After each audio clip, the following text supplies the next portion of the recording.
बिस्मिल्लाहिर्रहमानिर्रहीम अस्सलामुअलैकुम वरहमतुल्लाहि वबरकातुहू। उम्मीद है दोस्त सब खैर आफिस से होंगे। आज के अपने इस वीडियो के अंदर हम CS610 कंप्यूटर नेटवर्क का लेक्चर नंबर 20 जो है उसको कवर करने जा रहे हैं, जिसमें सबसे पहले आपके पास जो क्वेश्चन है वो है सेल्स वर्सेस पैकेट्स कि सेल्स और पैकेट्स में क्या डिफरेंस है। आपको क्वेश्चन इस तरह से भी आ सकता है या फिर आपको क्वेश्चन इस तरह से भी पेपर में आ सकता है कि जो ATM डिज़ाइनर्स हैं वो सेल्स का इस्तेमाल क्यों करते हैं पैकेट्स को इस्तेमाल करने की बजाय। तो आपको ये दोनों टाइप के क्वेश्चन जो है वो पूछे जा सकते हैं। ठीक है, अगर आपको सेल्स वर्सेस पैकेट्स पूछें फिर भी आपने यही आंसर लिखना है, 3 पॉइंट्स इनके मतलब डिफरेंस लिखना है कि सेल्स में और पैकेट्स में क्या फ़र्क है। और अगर सर ये पूछेंगे ATM डिज़ाइनर जो हैं वो सेल्स का इस्तेमाल करते हैं बजाय पैकेट्स को इस्तेमाल करने के, फिर भी आपने यही डिफरेंस लिखना है सेल्स और पैकेट्स के दरमियान। ये आपको शॉर्ट क्वेश्चन में भी सर पूछ सकते हैं या फिर लॉन्ग क्वेश्चन के अंदर भी आ सकता है। तो चलें देखते हैं कि सेल्स और पैकेट्स में क्या डिफरेंस है, या फिर यहाँ पर ये जो बात लिखी हुई है ना, यहाँ पर अक्सर जो स्टूडेंट्स हैं वो मेरे ख्याल से इसको गलत ट्रांसलेट कर रहे हैं। ठीक है, वो कैसे भला, वो ये समझ रहे हैं कि शायद जो ATM डिज़ाइनर हैं वो पैकेट्स का इस्तेमाल कर रहे हैं बजाय सेल्स के। हालांकि ये ऐसे नहीं लिखा हुआ, ये बात का ये मतलब नहीं है। ये देखें, ये वाज़ेह ये लिखा हुआ है, मैं आपको दोबारा बताता हूँ। इस जनाब बात का मतलब है वो कह रहे हैं ATM डिज़ाइनर चूज सेल्स की, यानी ATM जो डिज़ाइनर है वो सेल्स का इस्तेमाल कर रहे हैं, पैकेट्स का इस्तेमाल नहीं कर रहे। ये इस बात का मतलब है, लेकिन कुछ लोग इसको गलत प्रोनाउंस कर रहे हैं, यानी गलत ट्रांसलेट कर रहे हैं इस बात को।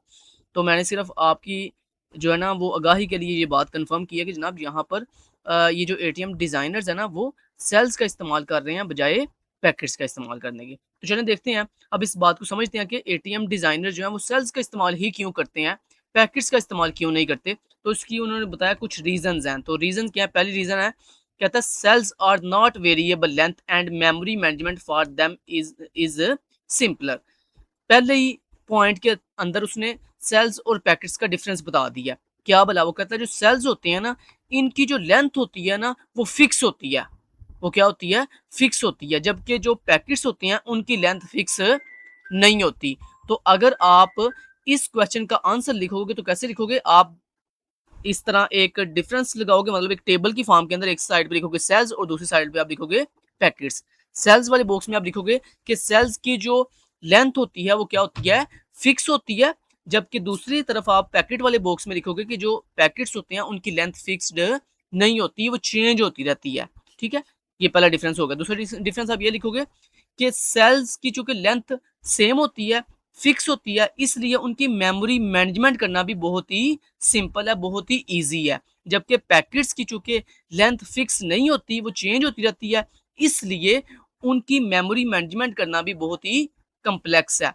तो पहले पॉइंट से आपको क्लियर हो गया होगा, चूंकि सेल्स की मेमोरी मैनेजमेंट करना बहुत ईजी है, इनकी जो लेंथ है, इनकी जो साइज की लेंथ है वो चूंकि फिक्स होती है, इसलिए हमारे ATM डिजाइनर जो है वो सेल्स का इस्तेमाल करते हैं पैकेट्स को इस्तेमाल करने की बजाय। पहले पॉइंट की समझ आ गई। चलिए अब दूसरे पॉइंट को समझते हैं। दूसरे पॉइंट में वो ये बोल रहा है, कहता है चूंकि जो पैकेट्स होती हैं उनकी चूंकि लेंथ फिक्स नहीं होती, वो चेंज होती रहती है, लिहाजा हमारा जो हार्डवेयर होता है ना, हमारा जो क्या है हार्डवेयर होता है, उसको ये बार बार चेक करना पड़ता है कि जो पैकेट आया वो पैकेट कहाँ पर एंड हो रहा है, कहाँ पर उसका इख्तिताम हो रहा है। जारी बात है, अब देखो आपको मैं एक बुक देता हूँ, तो अगर वो बुक जो है मैं आपको पूछूं मुझे ये बताओ ये बुक कहाँ पे एंड हो रही है, तो जारी बात आप पहले देखोगे ना, डिटेक्ट करोगे पहले कि इसके कितने पेजेस हैं, कहाँ पर इस बुक का इख्तिताम हो रहा है, फिर ही आप मुझे बता सकोगे ना। बिल्कुल ऐसे ही, चूंकि पैकेट की लेंथ जो है उसका जो साइज है वो चूंकि फिक्स नहीं होता, वो चेंज होता रहता है, तो हार्डवेयर को बार बार जो है हर आने वाले पैकेट का इख्तिताम, उसका एंड जो है बार बार क्या करना। ये देखो, ये अगर and thus to detect the end of the packet, कि हर आने वाले पैकेट का एंड पॉइंट जो है वो डिटेक्ट करना हार्डवेयर के लिए मुश्किल होता है।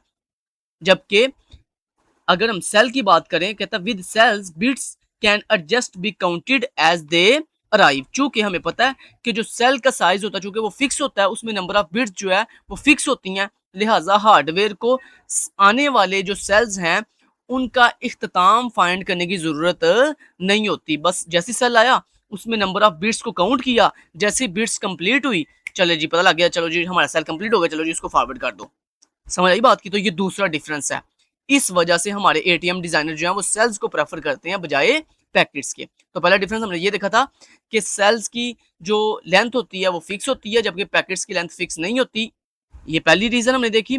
दूसरी रीजन हमने ये देखी है कि चूंकि पैकेट्स की लेंथ फिक्स नहीं होती, इस वजह से हार्डवेयर को उसका जो इख्तिताम है, जो उसका एंड पॉइंट है हर पैकेट का, वो डिटेक्ट करना पड़ता है, जो कि बहुत मुश्किल काम है। जबकि सेल्स के अंदर ऐसा नहीं होता। सेल्स के अंदर जो कि सेम नंबर ऑफ बिट्स होती हैं, इसलिए जैसे ही एक सेल आता है उसके बाद तो वो उसकी नंबर ऑफ बिट्स को काउंट करता है। काउंट जैसे ही वो नंबर ऑफ बिट्स को काउंट करने के बाद देखता है कि हाँ जी बिट्स जो है वो सेल की कंप्लीट हो गई हैं, तो फौरन से उसको आगे ट्रांसफर कर दिया जाता है या उसको फॉरवर्ड कर दिया जाता है। बात समझ आ गई? 2 पॉइंट्स मैंने आपको क्लियर करवा दिए हैं। अब तीसरे पॉइंट पे चलते हैं कि जनाब हमारे एटीएम डिजाइनर सेल को इस्तेमाल क्यों करते हैं। तो तीसरा दोस्तों पॉइंट ये है, the length of time required to send a variable length packet is variable and require complicated interrupt scheme to detect completion of a transmission। अब इस बात का क्या मतलब है? अब देखो, पैकेट का चूंकि साइज जो है फिक्स नहीं होता, उसका साइज चेंज होता रहता है। चूंकि पैकेट का साइज क्या होता रहता है? चेंज होता रहता है। सो इसलिए आप कभी ये अंदाजा नहीं लगा सकते कि जनाब आपके जो पैकेट्स हैं उनको सेंड होने में कितना टाइम लगेगा। क्योंकि एक मान लो एक चीज है, एक आपके पास चीज है, उसका साइज फिक्स है, तो आप उसका इजीली कैलकुलेशन करके अंदाजा लगा सकते हो कि इस चीज को सेंड करते हुए इतना टाइम लगेगा। लेकिन एक एक दूसरी चीज है, उसके अंदर जनाब जो डाटा है वो फिक्स ही नहीं है, वो चेंज हो रहा है बार बार। तो आप बताओ कैसे कैलकुलेशन करोगे एग्जैक्ट? आप कभी भी एग्जैक्ट कैलकुलेशन टाइम की नहीं कर सकते। ये नहीं बता सकते एग्जैक्ट कि इस चीज को सेंड करने के लिए या इस डाटा को सेंड करने के लिए इतना एग्जैक्ट टाइम लगेगा। तो यही दोस्तों तीसरा डिफरेंस है कि जो पैकेट होता है उसको जो साइज फिक्स नहीं होता, लिहाजा उसको ट्रांसमिट करने का जो टाइम होता है वो हम एग्जैक्ट कभी भी नहीं बता सकते, कभी भी एस्टिमेट एग्जैक्ट टाइम नहीं कर सकते। जबकि जो हमारे पास वो होता है सेल्स होते हैं, चूंकि उनका साइज फिक्स होता है, लिहाजा उनका जो एस्टिमेशन टाइम है ट्रांसमिट करने का वो हम इजीली जो है वो एग्जैक्टली कैलकुलेट कर सकते हैं। तो ये दोस्तों 3 डिफरेंस मैंने आपको बता दी हैं। इसके अलावा दोस्तों चूंकि क्वालिटी ऑफ सर्विस के लिए ये ज़रूरी होता है, ये गारंटी देना ज़रूरी होता है क्वालिटी ऑफ सर्विस के लिए कि जनाब आपकी जो सर्विस की क्वालिटी है उसमें उसको अगर आपने बेहतर बनाना है, तो आपकी कभी भी ट्रांसमिशन के अंदर डिले नहीं आना चाहिए।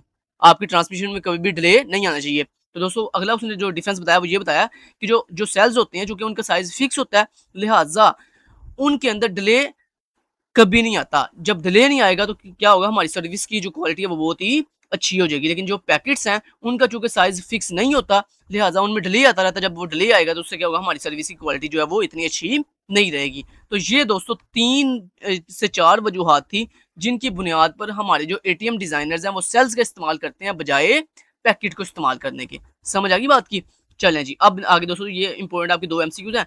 पहला एमसीक्यूज है जी, ATM is design to work on fibre. कि एटीएम को जो है वो डिजाइन किया गया है किस पे वर्क करने के लिए? फाइबर पे वर्क करने के लिए। लेकिन आगे उसने एक और बात बताई, कहता है but can be used with twisted paid. लेकिन कहता है इसके अंदर जो है ट्विस्टेड पेड केबल का जो है वो इस्तेमाल किया जाता है।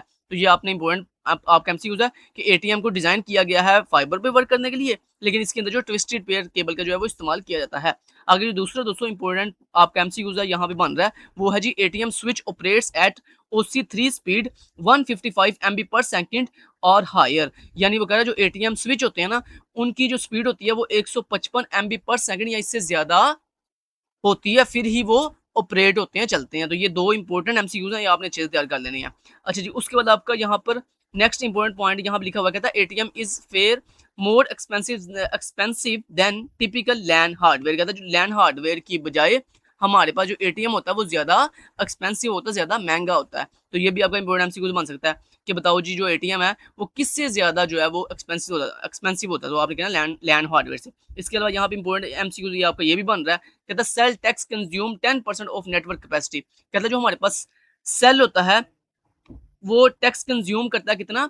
10% किसका? नेटवर्क कैपेसिटी का। मतलब जो आपकी टोटल नेटवर्क कैपेसिटी होती है उसका 10% जो है वो सेल यूज कर रहा होता है। तो ये आपका इंपॉर्टेंट एमसीक्यूज है, ये भी आपने अच्छे से तैयार कर लेना है।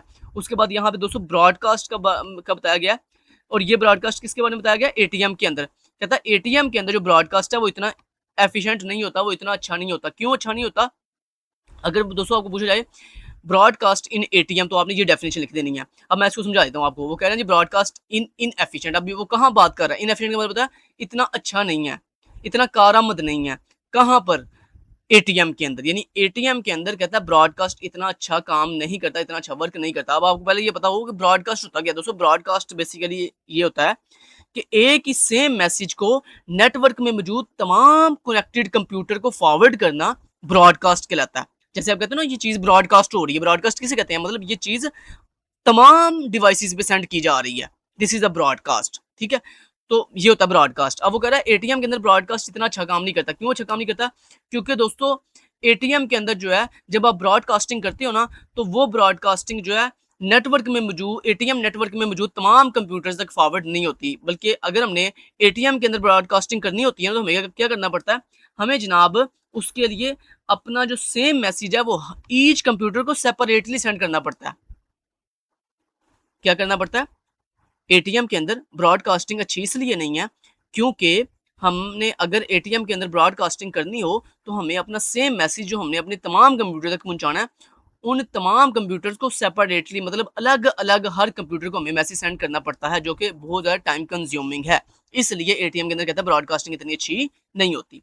अच्छा जी, उसके बाद दोस्तों यहाँ पे इंपॉर्टेंट आपका शॉर्ट क्वेश्चन है, कहता है नेटवर्क ऑनरशिप कितनी तरह की होती है? तो ये आपने अच्छे से याद कर लेना। सवाल किया नेटवर्क ऑनरशिप। दोस्तों दो तरह की नेटवर्क ऑनरशिप की दो कैटेगरीज होती हैं, या दो तरह की नेटवर्क ऑनरशिप एंड ऑनरशिप होती है। एक को हम कहते हैं प्राइवेट नेटवर्क और दूसरे को हम कहते हैं पब्लिक नेटवर्क। प्राइवेट नेटवर्क वो होता है जो किसी एक सिंगल ऑर्गेनाइजेशन, एक सिंगल कंपनी, एक सिंगल जो है वो यूनिवर्सिटी की मलकियत होती है, ठीक है। और पब्लिक नेटवर्क वो होता है जो मल्टीपल ऑर्गेनाइजेशन मिलकर जो है वो रन कर रही होती हैं, जिसको हम कॉमन कैरियर भी कहते हैं। कॉमन कैरियर बेसिकली ऐसी कंपनी जो पब्लिकली नेटवर्क प्रोवाइड कर रही होती है, यानी किसी मल्टीपल ऑर्गेनाइजेशंस को या लोगों को मतलब नेटवर्क कम्युनिकेशन फराहम कर रही होती है, वो होती है पब्लिक नेटवर्क, ठीक है। अब प्राइवेट नेटवर्क उसमें बताया गया था सिंगल ऑर्गेनाइजेशन और कंपनी ऑन दिस, कहता है प्राइवेट नेटवर्क वो होता है जिसको एक सिंगल ऑर्गेनाइजेशन या कंपनी जो है वो जिसकी उसकी मलकियत होती है। आगे कहता है they are often LAN technology, कहता है और प्राइवेट नेटवर्क के अंदर हम लोकल एरिया नेटवर्क का जो है वो इस्तेमाल करते हैं। They there can be multiple LANs in a building और कैंपस लिंक टुगेदर, कहता है एक ही बिल्डिंग के अंदर मल्टीपल लोकल एरिया नेटवर्क जो है वो मिलकर एक बड़ा नेटवर्क जो है वो क्रिएट कर देते हैं, जिसको हम प्राइवेट नेटवर्क कहते हैं। आगे कहते हैं they are sometimes called intranet. दोस्तों याद रखिएगा प्राइवेट नेटवर्क को हम इंट्रानेट भी कहते हैं। ये आपने याद रखना है, आपके एमसीक्यूज के हवाले से इंपॉर्टेंट बात है कि प्राइवेट नेटवर्क का दूसरा नाम है क्या है? इंट्रानेट। इंट्रानेट क्या था दोस्तों? इंट्रानेट बेसिकली एक ऐसा नेटवर्क होता है जिसके अंदर मल्टीपल लोकल एरिया नेटवर्क को मिलाकर एक बड़ा नेटवर्क जो है वो बनाया जाता है, ठीक है। लेकिन वो होता है एक ही सेम बिल्डिंग के अंदर होता है, बिल्डिंग से बाहर नहीं होगा। अच्छा जी, आगे पब्लिक नेटवर्क में वो बता रहा, कहता है this is owned by common career easy phone company, यानी कहता है ये एक ऐसा नेटवर्क होता है जिसको जो किसकी मलकियत होता है? किसी कॉमन कैरियर कंपनी की मलकियत होता है। कॉमन कैरियर कंपनी वो होती हैं जिसमें मल्टीपल कंपनीज मिलकर एक नेटवर्क जो है वो होल्ड कर रही होती हैं। आगे कहता है the public network are those network, कहता है ये ऐसे नेटवर्क्स होते हैं which are operated by common carrier, जिसको कॉमन कैरियर जो है कंपनी ऑपरेट कर रही होती है। It may be a telephone company, कहता है इसमें कौन कौन सी कंपनीज होती हैं? कहता है पब्लिक नेटवर्क की कुछ एग्जाम्पल है, कौन कौन सी? जैसे मान लो आपकी कोई टेलीफोन कंपनी है, वो भी एक पब्लिक नेटवर्क है। क्यों? क्योंकि वो किसी एक स्पेसिफिक बिल्डिंग के अंदर नहीं है, बल्कि वो मल्टीपल लोगों को सर्विस प्रोवाइड कर रहे हैं या मल्टीपल कंपनीज को सर्विस प्रोवाइड कर रहे हैं, जैसे जैज, टेलीनॉर, यूफोन, ये सारी क्या है? ये सारी पब्लिक नेटवर्क कंपनीज हैं। क्योंकि ये कोई एक बिल्डिंग के अंदर नेटवर्क नहीं चला रही, बल्कि ये तमाम के तमाम लोगों को या तमाम डिफरेंट कंपनीज को जो है वो नेटवर्क प्रोवाइड कर रही हैं। आगे और ऑर्गेनाइजेशन और an other organisation that builds network out of legacies LANs, कहता है multiple organisation subscribe and connect, कहता है पब्लिक नेटवर्क के अंदर मल्टीपल जो ऑर्गेनाइजेशन होती हैं वो इस पब्लिक नेटवर्क के साथ क्या होती हैं? कनेक्टेड होती हैं। Data transits public network to other organization, कहता है इसके अंदर क्या होता है कि पब्लिक नेटवर्क के अंदर एक कंपनी का डाटा दूसरी कंपनी को सेंड किया जाता है, ट्रांसफर किया जाता है, ठीक है। तो ये आपके हो गया जनाब क्या? नेटवर्क ऑनरशिप की दो टाइप्स और उनके आगे डेफिनेशंस, ये आपने अच्छी तरह कर लेनी है। उसके बाद आपको सर शॉर्ट क्वेश्चन के अंदर या लॉन्ग क्वेश्चन के अंदर पूछ सकते हैं कि एडवांटेजेस और डिसएडवांटेजेस बताओ नेटवर्क्स के, ठीक है, नेटवर्क ऑनरशिप्स के। तो नेटवर्क ऑनरशिप की दो टाइप्स होती हैं, पब्लिक नेटवर्क और प्राइवेट नेटवर्क। तो पब्लिक नेटवर्क का जो एडवांटेज है वो है दे आर फ्लेक्सिबल। फ्लेक्सिबल कहते हैं एक ऐसी चीज जिसको जब जरूरत पड़े उसको चेंज किया जा सके आसानी से, ठीक है, उसको कहते हैं फ्लेक्सिबल। तो कहता है पब्लिक नेटवर्क जो है वो उसका फायदा ये है कि वो फ्लेक्सिबल होते हैं, जबकि जो प्राइवेट नेटवर्क है उसका फायदा ये होता है, कहता है the owner has complete control over both the technical decision and policies. कहता है प्राइवेट नेटवर्क का फायदा ये होता है कि इसके अंदर जो हमारा ऑनर होता है, जो मालिक होता है, वो उसको कंप्लीट इख्तियार होता है दोनों चीज़ों के ऊपर। किन दोनों चीज़ों के ऊपर? टेक्निकल डिसीजन के ऊपर भी और पॉलिसीज़ के ऊपर भी। इसी तरह कहता है पब्लिक नेटवर्क का जो डिसएडवांटेज है वो क्या है? There are no decision making equipment और पॉलिसीज़। कहता है पब्लिक नेटवर्क का डिसएडवांटेजेस ये होता है कि इसमें किसी भी तरह का कोई भी डिसीजन मेकिंग नहीं होती और इक्विपमेंट नहीं होता और ना ही इसमें कोई किसी तरह की कोई पॉलिसीज़ होती हैं। और प्राइवेट नेटवर्क का दोस्तों ड्रॉबैक या डिसएडवांटेजेस ये है, they are expensive to install and maintain. कहता है जो प्राइवेट नेटवर्क होते हैं इनको इंस्टॉल करना और इनको मेंटेन करना बहुत ही महंगा होता है, बहुत ही एक्सपेंसिव होता है। तो दोस्तों ये आपका इंपॉर्टेंट शॉर्ट क्वेश्चन ये लॉन्ग क्वेश्चन में आ सकता है। तो आपने पब्लिक नेटवर्क और प्राइवेट नेटवर्क के ये एक-एक एडवांटेज और एक-एक डिसएडवांटेज जो है वो पेपर में लिख देना है। Thank you so much till then guys, take care, अल्लाह हाफिज़।